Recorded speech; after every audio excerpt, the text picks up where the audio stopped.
Welcome, welcome, welcome to Tri-Uni Publications presents Right from Your Heart today. And I am your host, Dr. Cynthia Dempsey. Thank you so much for joining us. Okay, today I want to talk about your creative process. What is your creative process? Do you have a favorite place to write? Do you like to go to a coffee shop? Do you want to get up early? Do you prefer to sleep later, stay up late at night? What is your creative process? One of the most important things is the discipline of writing, the discipline of setting time, and the discipline of sitting and just being consistent in your craft. A lot of times we think, oh, it's just going to happen. We're going to get that light bulb. And yes, God is so amazing and merciful to us that He will give us those light bulb moments. However, it does take a discipline and a process for us to consistently write, depending on what it is that you're wanting to do. If you want to write a letter, even in writing a letter, I would still recommend going through sometimes several drafts of a letter. How many times have you had something happen? You sit down at that computer or you take your pen out and you're furiously typing and you're just getting all those emotions out and you type it up and then the Lord just prevents your hand from pressing that button to send. And when you go back after you had some time to cool off and to reflect, you are so thankful that you did not send it out on the first time.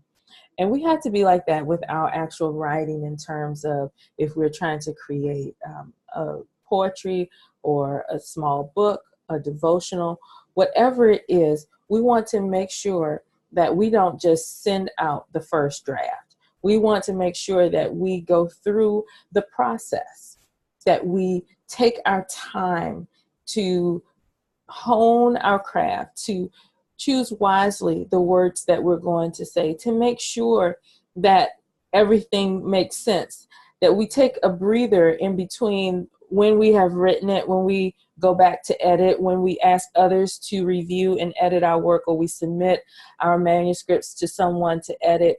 We want to make sure that we take time because our brains are so amazingly creative that they will oftentimes fill in the gaps of what we actually did not put. And so we need to take some time, let the work sit for a while, come back to it and review it. And so that's part of the question about what is your creative process? Are you in a rush to get it done?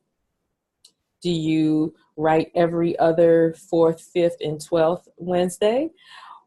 Or do you have a consistent calendar? Do you have a timeline for which you're aiming for? Do you try to get a certain number of pages written or a certain amount of work completed?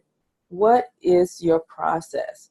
Do you have other people who are there to help to support you and to encourage you in your writing? Do you read the works of others in the genre for which you are seeking to have your materials published? Would you like to, are you a self-publisher? Are you seeking to have your manuscript picked up by one of the larger publishing houses? What is your creative process? What are your thought processes concerning your projects that you're working on? And just what are some of the things that you think about when you're preparing for this work coming into the earth? For Tri-Uni Publications, we say that we are bringing heavenly works into the earth. It's very much like a person who is pregnant, that this baby is with you. It grows, it changes, it develops, it is nurtured. And then there's that process of the labor to birth this thing, to bring it to life so that it doesn't come out of time, so it doesn't come before its time, so it's not so that it's complete, so it's fully formed, so that this thing can be birthed, this book, this manuscript, this poem, this creative gift can come into the earth realm. And so we need to think about our process and make sure that we are putting in the sufficient amount of time, of effort, of work, of energy, of passion, of research, of accuracy, of checking, of fact checking. If we're talking about certain, we can't just throw out statistics, right? We know that. We have to have our facts together. In the times that we're living in, it is critical that you have your facts correct, because this is the age of Google, and people will get on their phones and just pull up whatever you're talking about. They're going to fact check it right there. So you want to make sure that you are using reputable resources and references when you are stating your the facts that you're relying on, if it's something that is a factual book. And even if when you're doing your background, if you are trying to create a fictional town that's based off of something that's similar to some other place, you want to make sure that you provide and do the research that's necessary so that you can share accurately. And people won't say, what?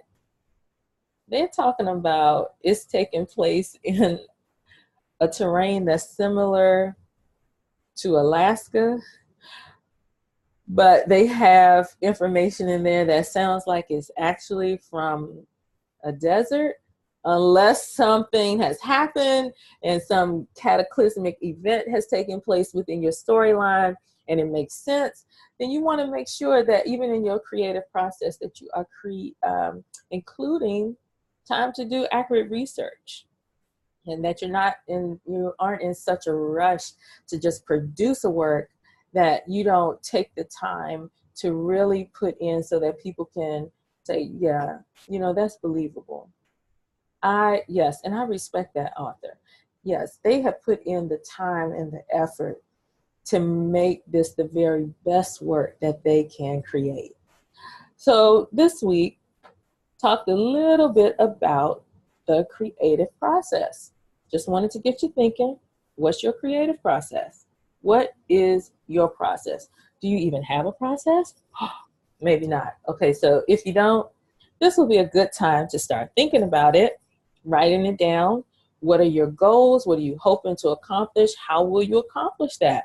Are you going to continue just to allow it to just be a scattered process? Or are you going to spend your time, have some times where it's just free imagination, just let it go. But then there'll be other times when you are very much more diligent and focused in and just pressing in to accomplish what you need to. And even the lighting, the room temperature, those type of things can impact your creativity.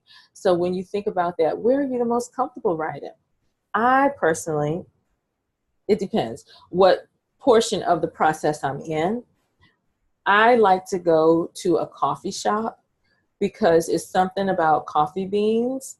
I used to manage a coffee and so I really enjoy the smell of coffee. Even when I might just be drinking tea, it's something about that causes stimulation. So I enjoy going to a coffee shop if I'm doing some editing or some other types of things, or if it's a great environment for me there. Then other times I just like to sit in front of a big window where I can look up at the sky and see the beautiful sky. And if there is some water nearby, that's awesome.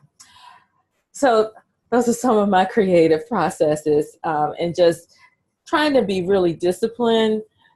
If I'm using a notebook, to keep my notebook in one place.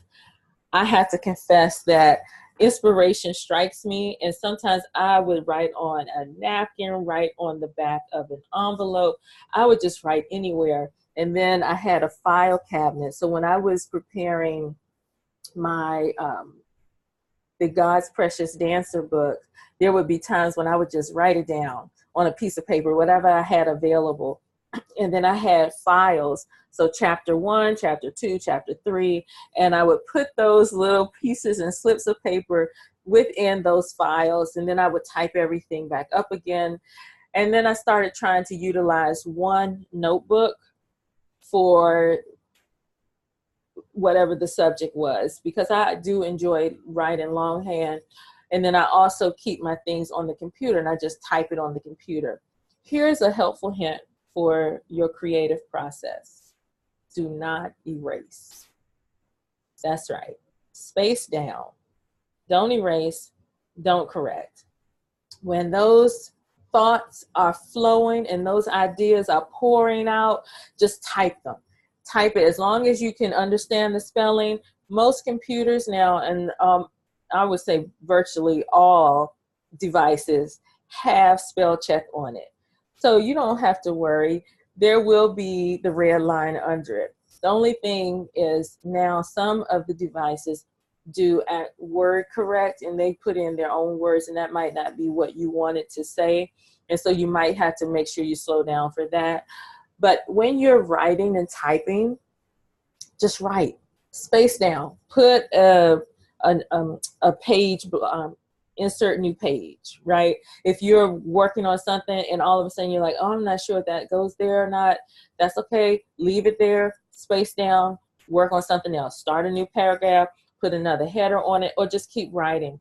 Because oftentimes what will happen is you are just that flow of information is coming.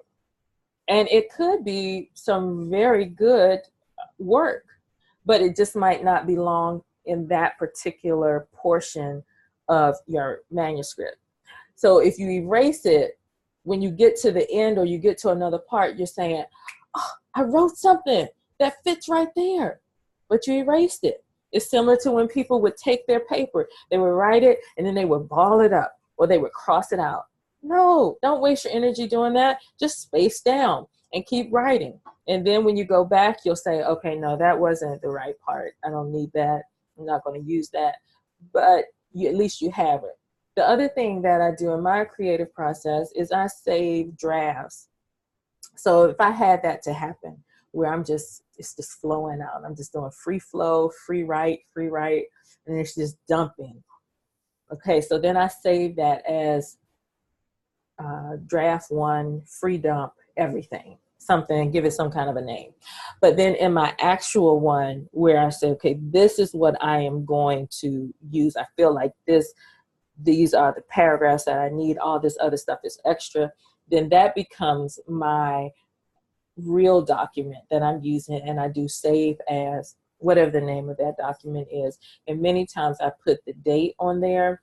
And I know other people have other methods of doing it, and they delete, which can be helpful, but just make sure that you don't accidentally delete your real copy. When my daughter was little, she came up to my computer, and the Lord told me, this is part of the creative process, okay? The Holy Spirit inside was like, Cynthia, you need to back up your computer. You need to download everything off of this computer. And so I was obedient. And I don't know what combination of keys she hit, but she wiped that computer clean, and it would not boot up. The files, I couldn't reboot them. I had to take them to a computer specialist, and the person was able to pull some up, but not all. So that's another part of your creative process. Make sure you have backup information. And one thing that you can do is you can email it to yourself. So you can have your physical backups on your computer, on your hard drives, on an external drive, and then you can also email it to yourself so that you will have it that way as well. Okay, this was a longer session than normal, but I pray that it has given you some food for thought as you are journeying on your creative process and you ponder, what is my creative process? Thank you so much for joining me today on Write from Your Heart today.